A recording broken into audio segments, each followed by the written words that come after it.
இந்திய பிரதமர் நரேந்திர மோடி பங்கேற்ற விழாவில் விடுதலை சிறுத்தைகள் கட்சியின் தலைவர் தொல் திருமாவளவன் கலந்து கொண்டது ஏன் என்பது குறித்து அக்கட்சியின் துணை பொதுச் செயலாளர் வன்னியரசு விளக்கம் அளித்துள்ளார்.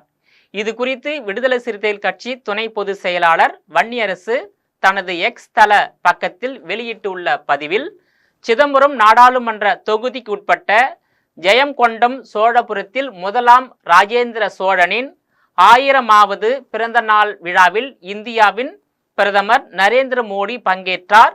அந்த நிகழ்ச்சியில் நாடாளுமன்ற உறுப்பினர் என்ற முறையில் விடுதலை சிறுத்தைகள் கட்சியின் தலைவர் தொல் திருமாவளவன் பங்கேற்றதில் எந்த அரசியலும் இல்லை என்று விளக்கம் அளித்துள்ளார். தொகுதியில் நடக்கும் அரசு விழாக்களில் பங்கேற்பது மரபாகவும் நாகரிக அரசியலாகவுமே விடுதலை சிறுத்தைகள் பார்க்கிறது என்றும், பிரதமர் நரேந்திர மோடி பங்கேற்ற மேடையில் அதிமுக முன்னாள் அமைச்சர் ராஜேந்திர பாலாஜி மற்றும் விசிக தலைவர் தொல் திருமாவளவன் பங்கேற்றது அற்புதமான திருப்பு முனை என்றும் கூறியுள்ளார். இதில் எந்த திருப்பு முனையும் இல்லை. விடுதலை சிறுத்தைகள் எப்போதும் சனாதன எதிர்ப்பில் சமரசம் செய்ய மாட்டோம். சனாதனத்தை நிறுவ முயலும் பாஜகவுடன் அரசியல் ரீதியான எந்த உறவும் வைக்க மாட்டோம் என்று எமது தலைவர் பிரகடனப்படுத்திய பிறகே ஒருவித குழப்பம் மற்றும் நம்பிக்கையற்ற சூழலிலே அதிமுக இருப்பதை ராஜேந்திர பாலாஜி உணர்ந்துள்ளார். எந்த மேடையில் நின்றாலும் சிறுத்தையாகவே களமாடுவோம். 2026 ஒரு தொகுதியில் கூட வெல்ல முடியாத அளவுக்கு அதிமுக பாஜக கூட்டணியை மக்கள் தோற்கடிப்பார்கள் என்பது உறுதி என்றும் தெரிவித்துள்ளார். தமிழ்நாட்டுக்கும் தமிழ்நாட்டு மக்களுக்கும் துரோகம் செய்து வரும் அதிமுக பாஜகவை ஒருபோதும் தமிழ்நாட்டு மக்கள் ஏற்றுக்கொள்ள மாட்டார்கள் என்றும் விடுதலை சிறுத்தைகள் கட்சியின் துணை பொதுச் செயலாளர் வன்னியரசு தெரிவித்துள்ளார். ஆனால் அவருடைய கருத்து என்பது முற்றிலும் முரணான எதிரான கருத்தாகவே உள்ளது. ஏனென்றால் தமிழகத்தில் தமிழ்நாட்டு மக்கள் ஆளுகின்ற திமுக அரசாங்கத்தின் மீது கடுமையான அதிருப்தியில் இருந்து வருகிறார்கள். தமிழகத்தில் ஆட்சி மாற்றத்தை நோக்கி மக்கள் மனநிலை மாறியுள்ளது. குறிப்பாக தேர்தல் நடைபெற இன்னும் 8 மாதங்கள் இருக்கையில் முதலமைச்சர் மு.க. ஸ்டாலின் அவர்களால் தொடங்கப்பட்ட ஓர் அணியில் தமிழ்நாடு, உங்களுடன் மு.க. ஸ்டாலின் என்ற பிரச்சாரம் முற்றிலுமாக தோல்வியை தழுவி உள்ளது. எதிர்மாறாக, அதாவது திமுகவுக்கு எதிராக தமிழகத்தின் எதிர்க்கட்சி தலைவர் எடப்பாடி பழனிசாமி அவர்களால் மேற்கொள்ளப்பட்டு வரும் பிரச்சாரம் மேலோங்கி உள்ளது. அதாவது 2026 எடப்பாடி பழனிசாமி அவர்கள் ஒரு ஆளுமை மிக்க தலைவராக உருவெடுக்க போகிறார் என்பதை அவருடைய கூட்டத்தில் மக்கள் திரளாக பங்கேற்று ஆதரவு தெரிவித்து வருவதை நம்மால் பார்க்க முடிகிறது. 2026 சட்டமன்ற தேர்தல் என்பது தற்போதைய முதல்வர் மு.க. ஸ்டாலின் ஒரு பலவீனமான தலைவராக உருவெடுக்க போகிறார். அதே நேரத்தில் 2026 நடைபெறும் சட்டமன்ற தேர்தலில் எதிர்க்கட்சி தலைவர் எடப்பாடி பழனிசாமி ஒரு ஆளுமை மிக்க தலைவராக உருவெடுக்க போகிறார். இது எப்படின்னு பார்த்தீங்கன்னாக்கா, திமுக தோல்வியை தழுவ போகிறது, அதிமுக வெற்றி பெற போகின்றது.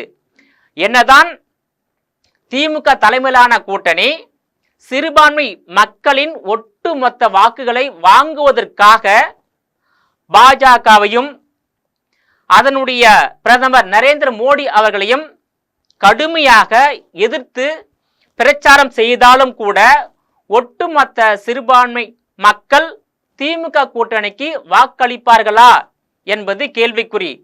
தமிழ்நாட்டில் பெரும்பான்மை கொண்ட மக்கள் இந்து தமிழர்கள்.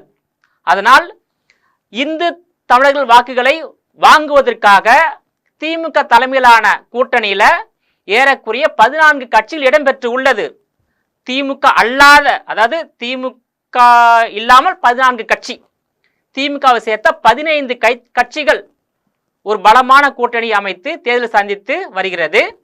2019 ஆண்டு முதல் தற்போதைய திமுக தலைவர் தற்போதைய தமிழகத்தின் முதலமைச்சர் மு.க. ஸ்டாலின் தலைமையிலான திமுக வெற்றி பெற்று வருவதை மறுக்க முடியாது. ஆனால் 2019, 2021, 2024 நடைபெற்ற அந்த 2 நாடாளுமன்ற தேர்தல், ஒரு சட்டமன்ற தேர்தலில் தேர்தலுக்கு தேர்தல் திமுகவுடைய அந்த வாக்கு சதவீதம் குறைந்து காணப்படுகிறது, குறைந்து பதிவாகி வருகிறது.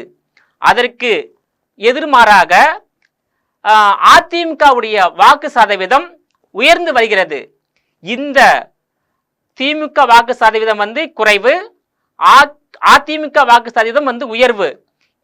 இந்த முடிவு தான் 2026 திமுகவுக்கு தோல்வியாகவும் அதிமுகவுக்கு வெற்றியாக மாறப்போகின்றது. இன்னொன்று, திமுக அந்த கூட்டணி நிச்சயமாக 90% கூட்டணி உடைந்து சுக்கு நூறாக மாறக்கூடிய நிலையில்தான் திமுக உள்ளது.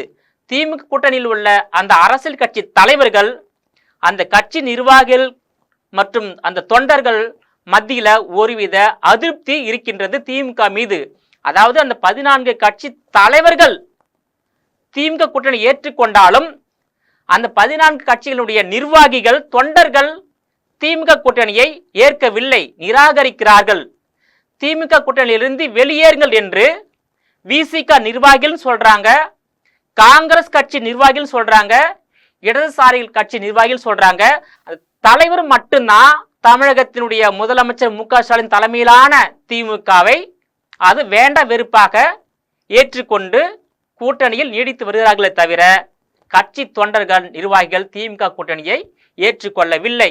ஏனென்றால் திமுகவை தவிர மற்ற எந்த கட்சியும் தமிழ்நாட்டில் கோலோச்சுவதற்கு திமுக மறைமுகமாக தடையாக இருப்பதாக அந்தந்த கட்சி நிர்வாகிகள் கட்சி அந்த கூட்டத்தில் எடுத்து வைக்கக்கூடிய கோரிக்கையாக, குற்றச்சாட்டாக உள்ளது.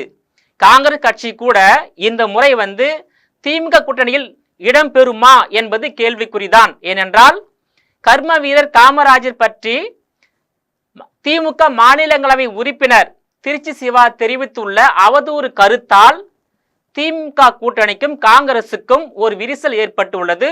இந்த விரிசலை தமிழ்நாடு காங்கிரஸ் கமிட்டி நிர்வாகிகள் அகில இந்திய காங்கிரஸ் கமிட்டி தலைமையிடம் தெரிவித்துள்ளனர். இதன் பிறகும் திமுக கூட்டணியில் காங்கிரஸ் தொடர வேண்டுமா என்பது குறித்து மறுபரிசீலனை செய்யுங்கள் என்று தமிழ்நாட்டினுடைய காங்கிரஸ் அந்த தலைமை கருத்தை தெரிவித்து விட்டார்கள்.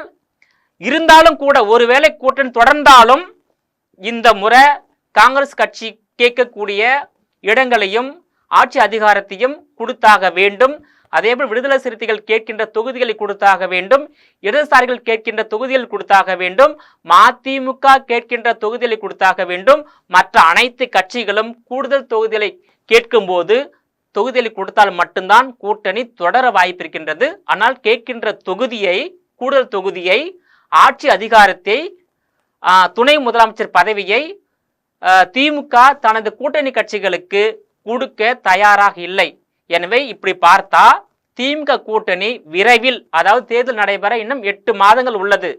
தேர்தல் நடைபெறுவதற்கு ஒரு 2 மாதத்திற்கு முன்பாக இந்த கூட்டணி சுக்கு நூறாக உடைந்து திமுக தனித்து விடப்படுவதற்கும் வாய்ப்பு உள்ளது. திமுக தனித்து விடப்பட்டால் தமிழ்நாட்டில் திமுகவால் இந்த ஜென்மத்தில் வெற்றி பெற முடியாது. சென்னையில் ஒன்னா ஒரு சில தொகுதியில் வெற்றி பெறலாம், கிராமப்புறங்களில் திமுகவால் வெற்றி பெற முடியாது. ஏனென்றால் கிராமப்புறங்களில் உள்ள விவசாயிகள் மத்தியிலும் ஏழை எளிய மக்கள் மத்தியிலும் கடுமையான அதிருப்தியை திமுக சம்பாதித்து உள்ளது. நேயர்களே, மீண்டும் இது போன்ற மற்றொரு நிகழ்ச்சியில் சந்திக்கிறேன். அதுவரையில் உங்களிடமிருந்து விடை பெறுவது நான் உங்கள் விஜயபாலன்.